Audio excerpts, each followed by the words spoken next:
বন্ধুরা আমার হাতে আগে দেখুন শাল পাতার একটা প্যাকেট তৈরি করা হয়েছে এবং তার ভিতর এই যেটা দেখতে পাচ্ছেন সেটা হচ্ছে মহুয়া ফুল। এবং দেখুন একজন মা এই মহুয়া তলায় এই বিশেষ এই মহুয়া ফুলটি খুঁটে খুঁটে তুলছেন।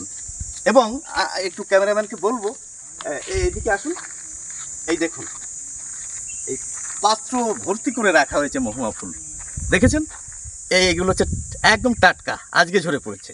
আর এবং পাশেরগুলো দেখুন একটু লালচে লালচে ভাব হয়ে গেছে, এগুলো কিন্তু গতকালের। এবং আমার হাতে যেগুলো দেখতে পাচ্ছেন এগুলো আমি আজ কুড়িয়েছি বন্ধুরা, এক্ষুনি। কি সুন্দর লাগছে দেখুন, এগুলো হচ্ছে মহুয়া ফুল। হ্যাঁ মা, এইগুলোকে আমরা মহুয়া বলি, তুমি এগুলোকে কি নামে চেনো? মহুল। মহুল? আচ্ছা মহুল। তো এটা আর কয় মাস পাওয়া যাবে? এই কিছুদিন মধ্যেই ইয়া হয়ে যাবে, তারপরে কচড়া হবে। আচ্ছা কচড়া মানে কি? ওই এর ফল? হ্যাঁ হ্যাঁ। ফলটা কি করতে হয়? ওটা বীজ গিরে ইয়া করে পুড়ে নিয়ে যায় তেল করে। ও ওটা তেল, ওই তেল কচড়ার তেল কি আপনারা ব্যবহার করেন? হ্যাঁ। কি কাজে লাগে? মাখে। শুধু যে পানীয় তৈরি হয় তা নয়, এটা আরও বিভিন্ন কাজে ব্যবহার করা হয়। এবং এখানকার একজন স্যার রয়েছেন আমার পাশে, হরেকৃষ্ণ মহাশয়, তার কাছ থেকে জানতে চাইব এই ফলের ব্যবহার সম্পর্কে। স্যার একটু পাশে আসেন। হ্যাঁ নমস্কার। হ্যাঁ, হরেকৃষ্ণ মণ্ডল মহাশয়, স্যার এই ফুলটা মহুয়া ফুল নামে আমরা চিনি। হ্যাঁ মহুয়া ফুল। তো এটা দিয়ে একটা বিশেষ পানীয় তৈরি হয়, সেটা মোটামুটি কম বেশি আমরা সকলেই জানি। তাছাড়া এটা আর কি কাজে ব্যবহার করা হয়? কাজে বলতে এটা আমরা শুকনো করছি, মোটামুটি শুকনো করতে 5-6 দিন সময় লাগে। আচ্ছা। শুকনো করার পর সেটা থেকে পিঠে হয়। আচ্ছা আচ্ছা, আষাঢ় মাসের দিকে এটা থেকে ওই কিছু ভুট্টা আর গম মিশিয়ে এটা লাঠা তৈরি করা হয়, গোল গোল লাড্ডুর মতো। আচ্ছা আচ্ছা, তাছাড়া এটাকে সিদ্ধ করা হয়। মোটামুটি বর্ষার সময় এটা সিদ্ধ করি। তো সিদ্ধ করার জন্য মিনিমাম 6 ঘন্টা টাইম লাগবে ওই আগুনে সিদ্ধ করতে।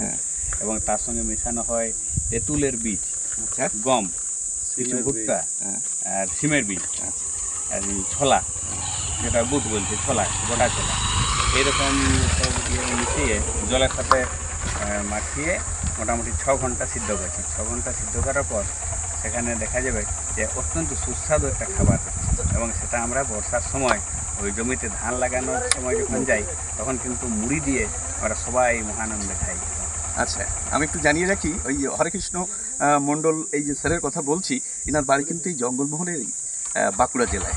সুতরাং ইনার যে কথাগুলো আপনারা শুনছেন একদম মাটির কথা, বাঁকুড়ার কথা। যাই হোক, তাছাড়া এই ফুলের কিন্তু একটা মাদকতাময় গন্ধ রয়েছে বন্ধুরা। স্যার এটার যে ফল, এই যে ফুলটা পড়ে যাওয়ার পর ফল হচ্ছে, ওই ওই ফুলটা পড়ে যাওয়ার পর যে মোটা রয়ে যাচ্ছে গাছে, সেটাই ফল হচ্ছে এবং ফলটাকে আমরা কোচড়া বলি। আচ্ছা। তো ফলটা কচি অবস্থায় ফলটা ছালটা ছুলে খাওয়া হয়, তো বীজটা ছেড়ে দিই। আচ্ছা। আবার পাকা অবস্থায় পাকা ফলটা আমরা খাই। আচ্ছা। এবং বীজটা সেই সময় আর একটু সুস্বাদু হয়। ওই বীজের ভিতরের অংশ থেকে তেল হয়। ও। এবং তেলটা আমাদের ওই যেটা আশ্বিন কার্তিক মাস থেকে পিঠা শুরু হয়, তো আমরা ওই পিঠা ছাঁকা হয় এই তেল। আবার বর্ষার সময় এই তেল থেকে আমরা যেমন বর্ষায় মাঠে কাজ করি তখন কিন্তু এই তেলটা গায়ে মাখার ফলে আমাদের শরীরে ঠান্ডা লাগে না। আচ্ছা, মানে সারাদিন এই তেলটা মেখে আমরা মাঠে ওই জলে বৃষ্টিতে কাজ করতে পারি, আমাদের কোনো অসুবিধা হয় না। আচ্ছা আচ্ছা আচ্ছা। তো আমরা যেটা জানলাম যে এই মহুয়া ফুল বা মহুল ফুল, এটা দিয়ে যে শুধু বিশেষ পানীয় তৈরি হয় তা নয়, এটা বিভিন্নভাবে খাওয়া যায়, তাই তো? এবং এটা সংরক্ষণ করে রাখা যায় স্যার? হ্যাঁ, সংরক্ষণ করে রাখা যায়। এটা শুকনো করে আমরা সারা বছরে এটা রাখতে পারি। আঙুর ফল যেমন আমরা শুকিয়ে কিশমিশ তৈরি করি এবং সারা বছর ধরে খেতে পারি, এটাকেও বছর ভোর আমরা খেতে পারবো। হ্যাঁ, তাই তো? হ্যাঁ হ্যাঁ। তারপর এটা থেকে যে তেল তৈরি হলো, তেল তৈরির পর যে বাকি অংশটা খোল, খোল হিসাবে ব্যবহৃত হয়। সেই খোলটা কিন্তু আমরা মাছ চাষের আগে ব্যবহার করা হয় এবং এই খোলটা জমিতেও দিই সার হিসাবে। আচ্ছা, বহুবিধ গুণসম্পন্ন।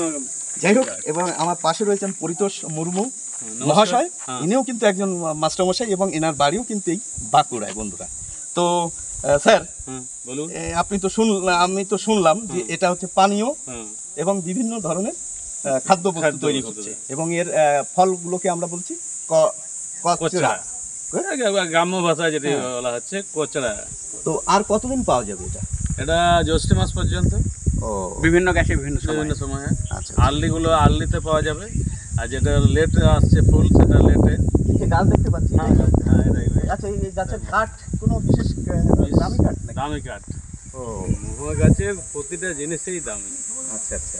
এটি আগে জঙ্গলমহলে তো যেটা আমরা যেটা বিম হিসাবে ব্যবহার করা হচ্ছিল, মাটির দেওয়ালে ছাদ তৈরি করা, ঢালাই। মাঝে ছাদ ঢালাই যেটি হুম। আর্লি ভাবে যেটা দেওয়া হতো সেটা এই কাঠেরই বেশি ব্যবহার করা। আচ্ছা, আমরা এবারে যে জায়গায় রয়েছে এই জায়গার ঠিকানা একটু বলে দিন। সুতান। সুতান। হ্যাঁ, আর এটা হচ্ছে এই 12 মাইল জঙ্গলের ভিতরে? সংলগ্ন একটা গ্রাম। আচ্ছা, আর এই যে থানার নাম? থানার নাম তো এখন বারিকুল থানা হয়েছে। আচ্ছা, এটা আগে বাঁকুড়া ছিল জেলায় অবস্থিত। রানীবান্ধ থানা ছিল, এখন বারিকুল। ঠিক আছে বন্ধুরা, আজ আপনারা মহুল ফুলের কথা জানলেন এবং বাকি যেই জঙ্গলের কথাগুলো আমার পরবর্তী ভিডিওতে আসছে।